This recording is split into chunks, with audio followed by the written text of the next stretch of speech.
der politische Druck, aber auch die ganz konkrete Unterstützungsarbeit. Neben dem unsolidarischen offiziellen Europa gibt es sehr viele solidarische Netzwerke. Entlang der Balkanroute, es gibt das Alarmphone, es gibt die Seenotrettungsschiffe und es gibt in Darmstadt Aktionen gegen den Abschiebeknast. Es gibt Leute, die Menschen verstecken, um sie vor Abschiebung zu schützen. Es gibt Leute, die Kirchenasyl anbieten, um Geflüchtete vor Abschiebung zu schützen. Das alles sind Netzwerke, die wir ausbauen müssen und wo wir ganz praktisch dieser beschissenen europäischen Politik etwas entgegensetzen müssen. Einige haben gesagt,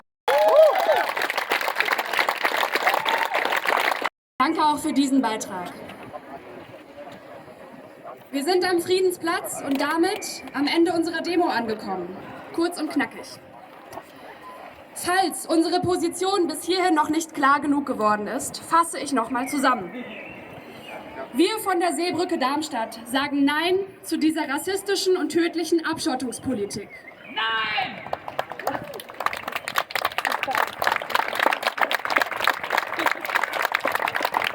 Wir sagen Nein zur GEAS-Reform.